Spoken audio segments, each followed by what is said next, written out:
Olá, gente, tudo bem? Nós estamos aqui no Entretanto, novamente para falar das coisas do Brasil e do mundo à luz do direito, de maneira rápida, fácil, descontraída. Dê o seu like, inscreve no canal, conte conosco. Hoje nós vamos falar da lei que vem aí, a lei das fake news. Vamos falar da tornozeleira do deputado Daniel Silveira e do ex-juiz Sérgio Moro pulando de galho em galho na política, além, é claro, do ex-presidente Lula vendendo arenque defumado em horário nobre na TV. Conte conosco, aguardo vocês no Entretanto. Eu não me ajoelho do politicamente correto, não, porra. O juiz não tem que entrar em pilha de mídia, tem que atuar fazendo justiça.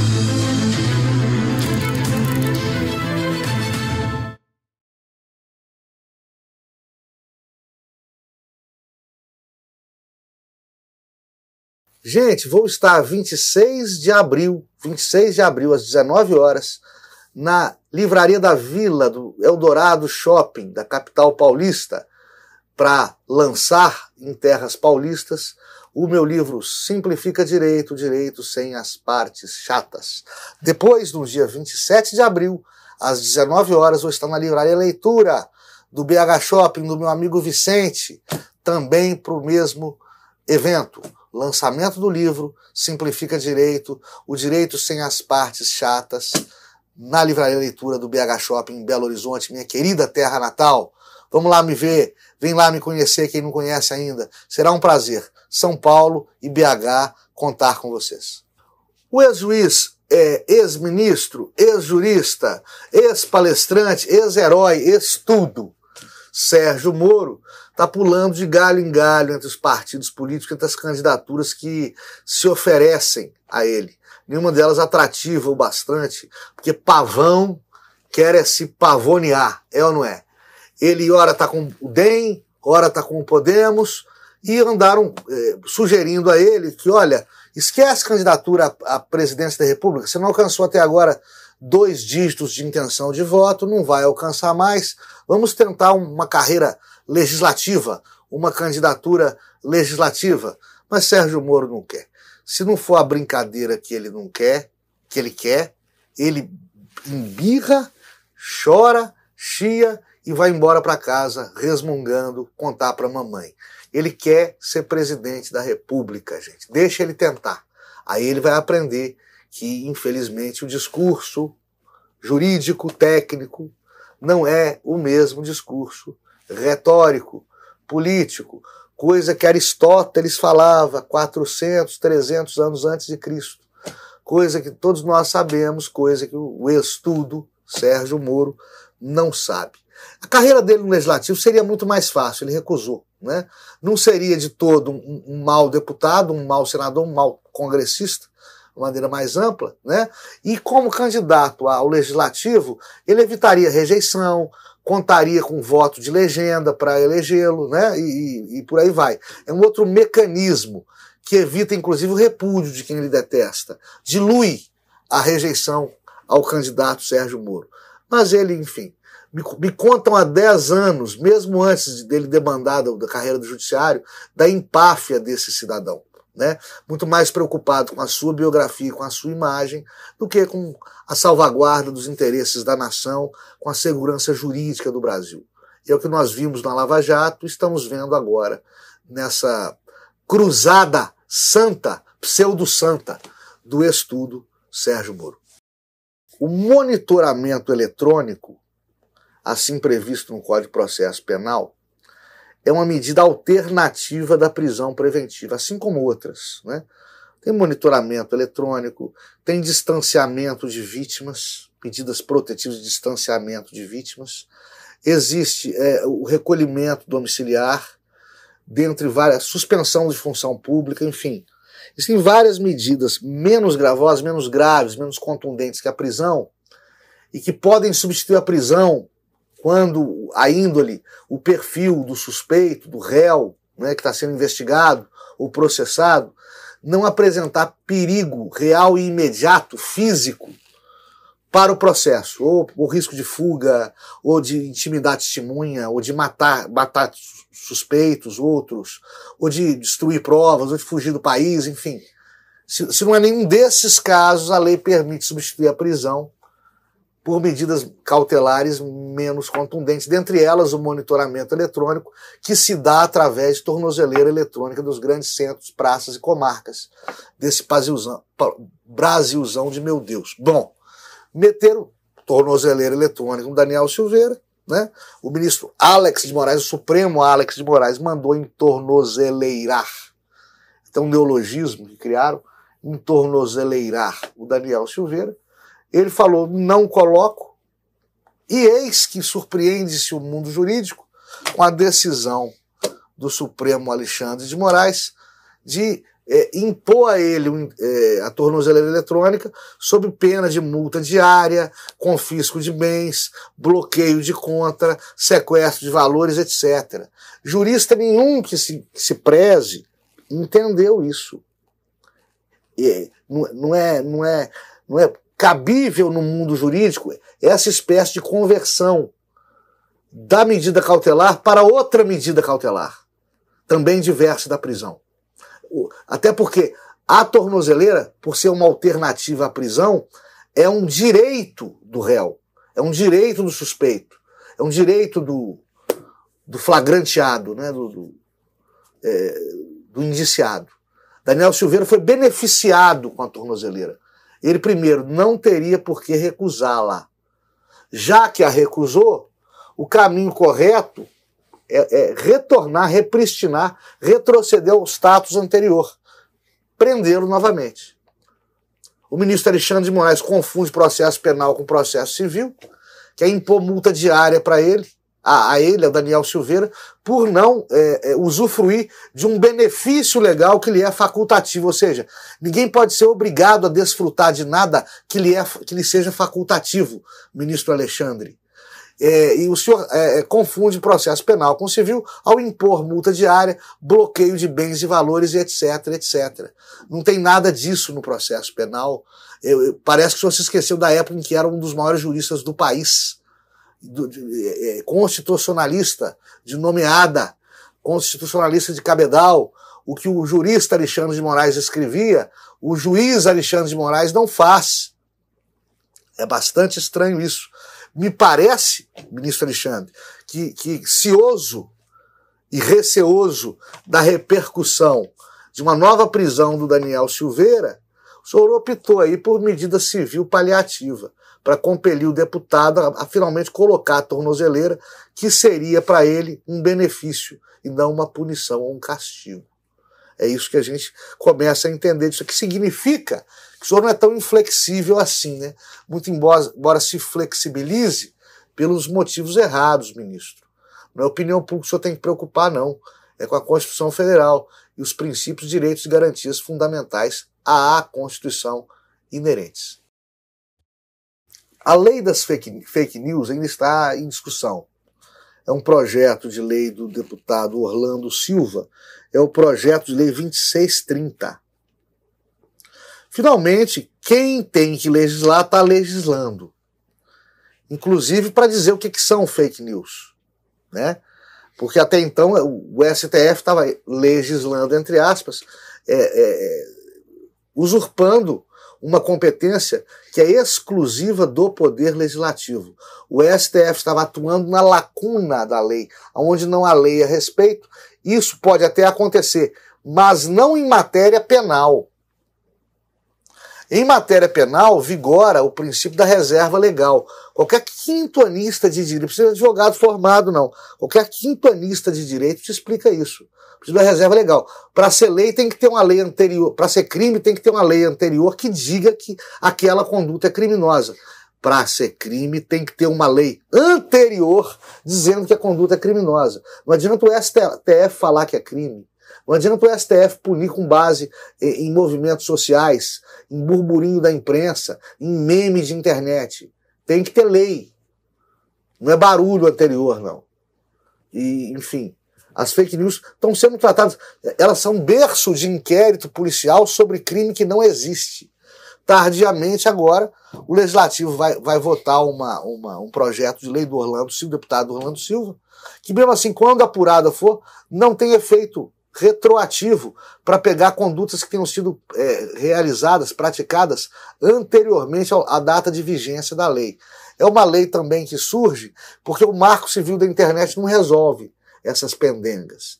E vai de novo, preocupar em processar e punir. Lei brasileira é isso, processar e punir, processar e punir. E não processa e não pune porra nenhuma. É por isso que esse país não vai para frente.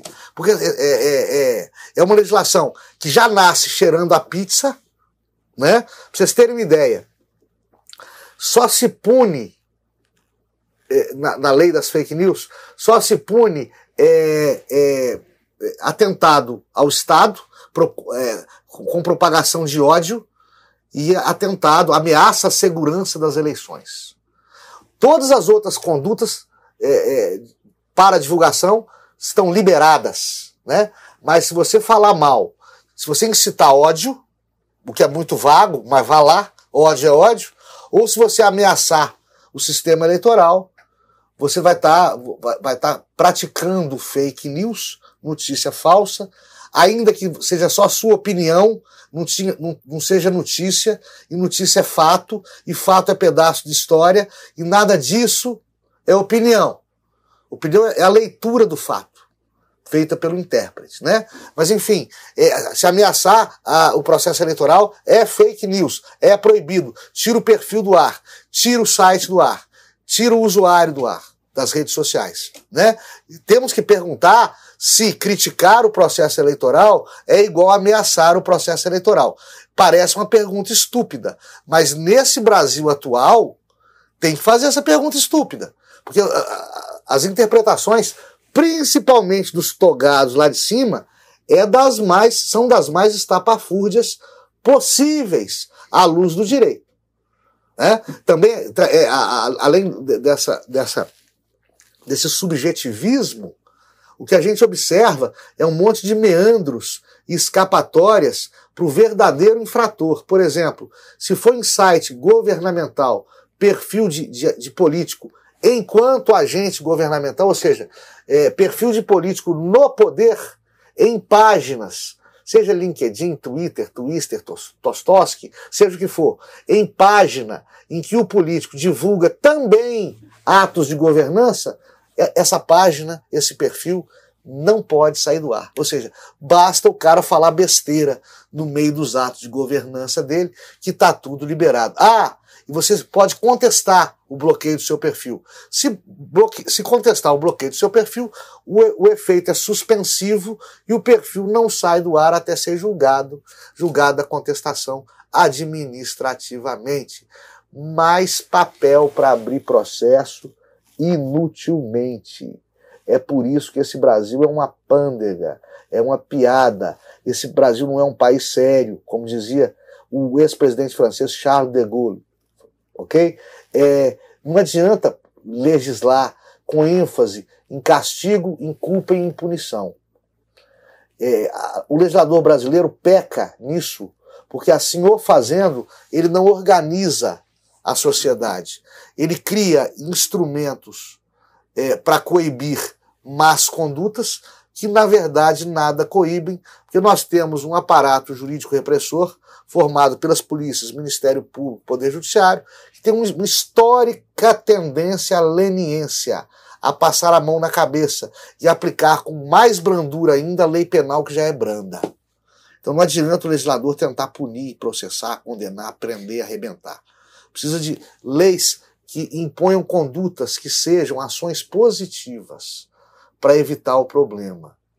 Por exemplo, no caso das fake news, criar mecanismos de procura e busca que brequem fake news pela temática, ou brequem no buscador o site, o perfil, a página, que seja propagador já conhecido de fake news, de notícias falsas. Outra ideia também seria criar um selo de qualidade para sites, divulgadores, para páginas de redes sociais que tradicionalmente não noticiam fake news e que só publicam notícias verdadeiras e idôneas. Seria uma espécie de selo de qualidade, de segurança na confiabilidade do conteúdo do site, do perfil ou da página de rede social. Isso resolve, evita polêmica, bagunça, punição e castigo, que na fritada dos bolinhos não vai dar em punição, não vai dar em castigo. Não sendo jornalistas ou blogueiros bolsonaristas, conservadores de direita, nenhum formador de opinião vai preso no Brasil. O ex-presidente Lula está vendendo arenque defumado em horário nobre de TV, nas propagandas de sua políticas de sua pré-candidatura à presidência, a primeira do ano. Fazendo perguntas dentro daquela sua malandragem de enganar bobo com fanfarronada e com falácia. Agora ele está usando o truque do arenque defumado, arenque, um peixe, né? Os caçadores antigos utilizavam o cheiro do arenque pendurado numa vara para dispersar a sua matilha de cães e direcioná-los ao sentido, à direção que o caçador queria.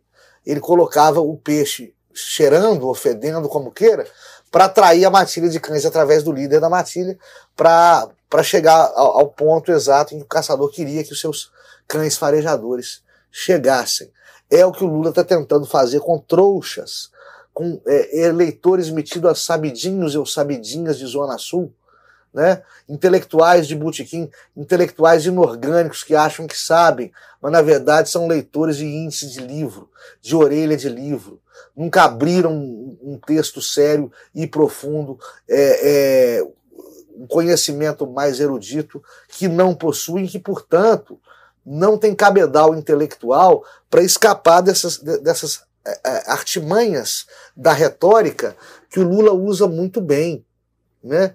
O arenque defumado que ele vende é incrível, né? Ele chega fazendo indagações para causar o arrepio, a indignação e a adesão popular, para direcionar os seus pretensos eleitores para o caminho que ele quer, com um fator dispersivo, igual o peixe, o cheiro do peixe, o cheiro do arenque defumado, né? Ele chega e pergunta assim: você ganha em dólar? Você não paga gasolina em dólar? Por que a Petrobras aumenta o preço do combustível? Porque aumentou o preço do dólar. É o mesmo besterol, é mais do mesmo, Lula da Silva. Você não aprende com seus erros. Errar é humano, Lula da Silva. Perseverar no erro é burrice.